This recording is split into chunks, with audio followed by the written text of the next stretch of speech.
Hello, everybody. Welcome to the Daily Friend Rap Show.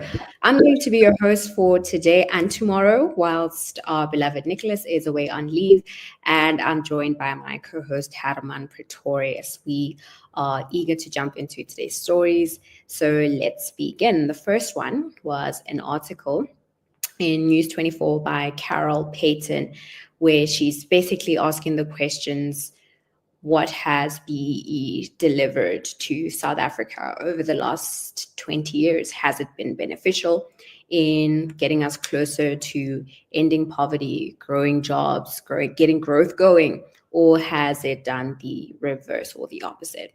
Um, and she writes as follows: what are the aspects of BEE that should be reconsidered? And she says that although the intention for BEE was to accelerate deracialization of the economy at all levels in business ownership, management, skills across the population, it has led to the development of an extensive and growing number of levers in the economy, some more effective than others. The consequences have been positive and negative. She goes on to break some of the positive effects of BEE as growth in the population of Black middle class, which I'm not particularly convinced can be attributed to BEE. And then to the aspects of negativity, she highlights some of the BEE Commission's review of BEE and how much of the money spent on those BEE contractors went directly to the businessmen and women who were contracted to do business with the state. And that despite all this money that's gone towards BEE initiatives, so many people still live in poverty. We have averaged less than 1% growth over the last couple of years, and job creation has just fallen on by the wayside. Herman, we have been campaigning on at the you may have to mute your mic there. Uh, yeah, there's a bit of feedback. Okay, no worries. So we have been campaigning on BE, undertaking a review of our own, where we're asking the questions about the cost of BE in jobs and investment in campaigns at the Institute of Race Relations. But there's still much more that needs to be done in unpacking the effects of BEE and whether it has actually accelerated economic inclusion, enabled growth. What are some of your reflections on what Ms. Payton writes? So I think one of the first things that we should look at is the polling that she relies on, that was carried out by News 24 and Ipsos. And it on the question of whether BE should be continued or should end, we get 46 of Black people saying it should continue, 36 of white people, 37 colored, and 25% Indian or Asian. 32%, though, of Black South Africans say it should not continue, it should be ended. 57% white say it should be ended, 47% coloureds, and 56% Indians and Asians, with then the rest being don't knows. So the interesting thing is that there isn't, in any racial classification or any racial category, a majority support for BEE continuing. The closest we have to that is a plurality amongst Black South Africans, according to this polling, but 22% is unknown. So you've got 46% say it should continue, 32% says it should end, but 22% say it should. They don't know. They don't know either way. So the first thing is, no population group gives majority support to BEE. I think that is quite telling.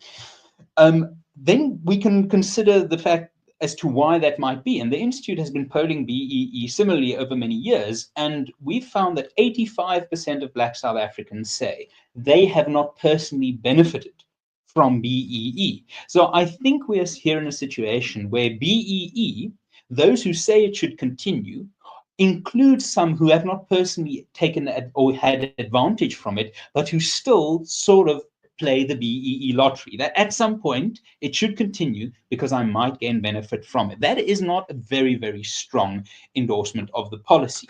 But I do think there is something very telling in the fact that we can ask these questions in 2025. I remember when I started at the Institute 6 years ago, I was called a white supremacist for just saying that BEE wasn't a good system. I made this point that a system that places Cyril Ramaphosa as disadvantaged, the multimillionaire Cyril Ramaphosa as a disadvantaged individual, versus John Steenhuisen, a white man who couldn't afford to finish his university studies. According to the law, the white guy who couldn't afford to finish university is the advantaged one, and the black multimillionaire president, he is the disadvantaged one. I got called a white supremacist for that.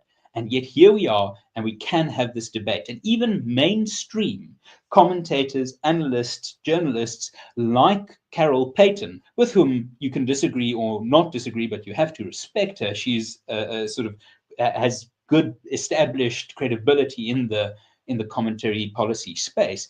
Even she finds that there are questions for BEE to answer. That's a massive, I think, step in the right direction, and showing that we are seeing a change in the weather, that we can ask these questions. Now, I'm a bit disappointed by her blanket assertions, as you point out, that, there are good things happened over the time of BEE, therefore those good things happened because of BEE. I think there's a lack of causation there, and I would have loved to see alternative modeling of how the South African middle class would have progressed or had progressed between 1994 and today at the varying points of intensity of BEE, because BEE isn't just on or off. We see now in the employment equity nonsense, we see that there are various intensities of these policies. So I'm a bit disappointed that anything good that happened in the last 20 years, whether it is the black middle class, whether it is job creation, whether it is, I just think it's a bit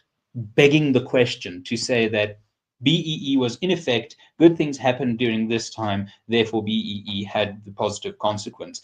Where the cruel reality actually is that after 20 years of BEE, what we can say empirically is that black unemployment is up, black youth unemployment is up, productivity is down, overall unemployment is up. Our economic competition in the world is down. Now, I'm not saying BEE is solely responsible for those things, but if BEE were a success, I think those things would not be present as failures to the extent that they are. Indeed, I think that, as you called it, this blanket attribution of a creation of a black middle class to BEE fails to ignore so many other things, like the role that education played, like the earlier years in which we gained so much growth in the South African economy before BEE was became formally effective. She just seems to, blaze through that to make the case for this broad idea that BE somehow can be rewarded for all of that. Moving on to what has kept us all on our toes and certainly been the bane of my existence is the issue of that. We are now on our third tabling of the budget. This is going to be a historic budget, if anything, if all these attempts are anything to go by. And it's an article from Business Live where the question of if the third budget tabling would be tilted in the DA's favor. This is because the DA, as a member of the Government of National Unity, has been asking for a review. And it seems, as the journalist phrases it in this article, that a spending review may be imminent. It says here that the termination of the 0.5 percentage point VAT increase through a court order paves the way for Treasury to craft a third budget for the 2025-26 fiscal year, with the DA expected to increase pressure on the department to implement its budget priorities. On Sunday, the Western Cape High Court ruled in favor of the DA and the EFF's application to suspend Finance Minister Enoch Godongwana's VAT hike before its 1 May implementation date. This ruling came shortly after the minister decided to abandon the VAT increase. And the DA is quoted saying here that a spending review is necessary because there will be no VAT increase. And so some things are going to have to be cut from the budget, but not frontline services. And Helen Ziller said the DA will continue to work on a shared agenda for growth and jobs. Some victory for the DA seems to be the case here, Hermann. Without increasing the VAT, the ANC is forced to actually think through how it's going to source revenue to supplement its fiscal shortfall. And I must say, Julius Malema made this comment in his press briefing, I believe yesterday or was the day before, where he said previously the ANC never had to negotiate its positions or even think through them because they had muscle, they had numbers in parliament.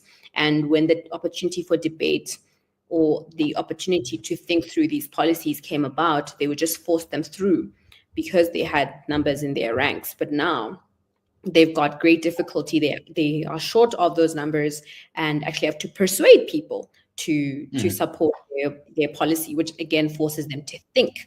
What do you think about this development in the VAT and the budget case?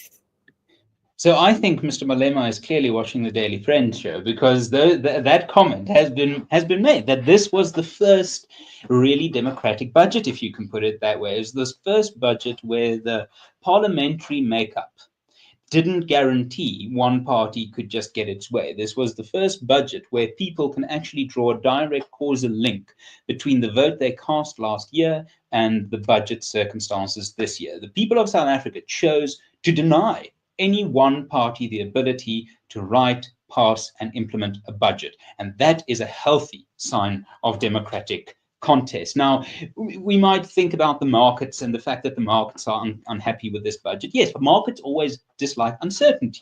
And if you don't like uncertainty, don't live in a democracy. The point of democracy is to have this competition, to be vibrant in the political space. So the first thing is, I think Malema is absolutely right.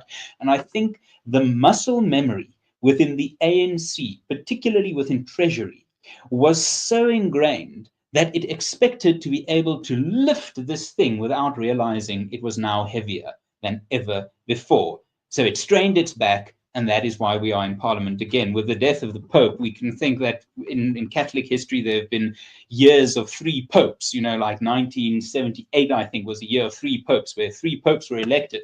We're in the year of the three budgets. Hopefully we don't go the route of 1276, when there were four popes. So hopefully we don't go to the fourth budget. But this is democracy in action. And it's understandable that the markets don't like it. It's understandable that businesses don't like it. But we cannot pretend that this is not what the people voted for. And I think it's quite right to see Advantage DA into this next round of budget negotiations, because not only did the DA get some substantial wins in the first budget, some really sensible, pragmatic reforms that were minor, not major, but something in terms along specifically on fiscal prudence. Not only did they get some of that in the budget, and it's quite sort of one can expect those good things to stay more or less. They also fought the ANC from within the GNU, one to stay within the GNU, one in the court, and clearly one in the realm of public opinion. I know of at least two other private polls beyond the IRR's own polling that put the DA above 30% in the last few weeks because of this VAT debate. So the DA is going into this with political strength, the likes of which I don't think they've ever had. If I were the ANC, I would understand that I got the first call wrong, and that the popularity of the DA could become the popularity of the GNU, could become the popularity of the ANC if we start seeing economic growth. Because if there's one fact that is demonstrated in the last 20 years of elections, it is that when the ANC does well when the economy does well. In 2004, they got 70% of the vote because we had a growing economy. Unemployment was inching downwards. Housing, water, electricity, rollouts were good.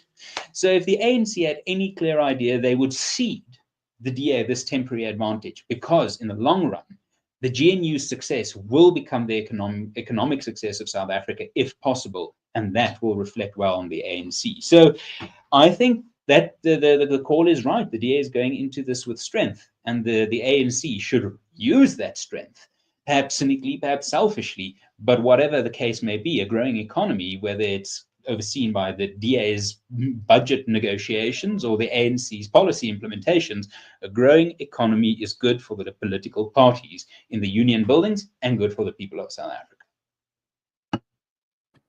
That last point, I hope, is especially a priority in this third attempt to have a budget prioritizing growth and jobs. And I welcome your joke about Julius Malema possibly watching the show. Moving on to our last story, we have already spent so much time on the first two, but I know you had comments about the outcome of the 2025 Canadian election that saw Pierre Poilievre, Conservative Party leader, who seemed to be doing well in their polling, not only not manage to oust the Liberals, but also lose his parliamentary seat and give way for Makone of the Liberals to become the next Canadian Prime Minister. What are your thoughts on this? Well, I love Anglican politics, sort of Australian, British, and Canadian politics. These are fun political systems. The New Zealand one is growing on me. But what I think is so important about the Canadian experience is 3 months ago, the Conservative Party, the CPC, had a 20-point opinion poll lead over the Liberals. Pierre Poilievre had managed to park his party on the right place to win an election fought by Justin Trudeau, the previous Prime Minister, Liberal Party leader, and on the issue of the carbon tax. Specific leader, tax. Does that not ring a bell to what the next election in South Africa might be? Specific leader, Ramaphosa won't be there anymore. Tax, the VAT question. The long and short of it is that until 3 months ago, the Conservative Party was the clear favourites to win this election. The polling showed it. The betting market showed it. They themselves were prepping to come into power with a landslide. And then they lost the argument. They lost control of the economic argument. And that is now the risk for any party, MK, EFF, DA, who have seen a spike in the polling recently with the VAT issue. Do not assume that a lead gained now is a lead that's going to be sustained unless you keep the argument on which you won that lead alive. The DA, with their first ever polling lead in IRR polling history, should be very careful of thinking mission accomplished. Mission just started if we are thinking towards the 2029 general elections. The Canadian election turned on a leadership change and on a tax issue. We are heading into a series of elections where leadership and tax is again going to be those pressing issues, and any party thinking that battle is won before the votes are counted will be in for a rude awakening and should have Pierre Poilievre on speed dial. Well, there you have it, folks. That is it from us here at the Daily Friend Wrap Show. Be sure to stay tuned in tomorrow for the next episode. Thanks for joining and goodbye. The Daily Friend Show and The Daily Friend are a project of the Institute of Race Relations, the IRR. The IRR is a think tank which was founded in 1929 to study race relations in South Africa and works to change government policy to improve race relations through non-racialism and to ensure the prosperity of all South Africans. If you like our work and would like to support us, please go to irr.org.za and click Support the IRR. Or you can go to thedailyfriend.co.za and click the Fund Us button.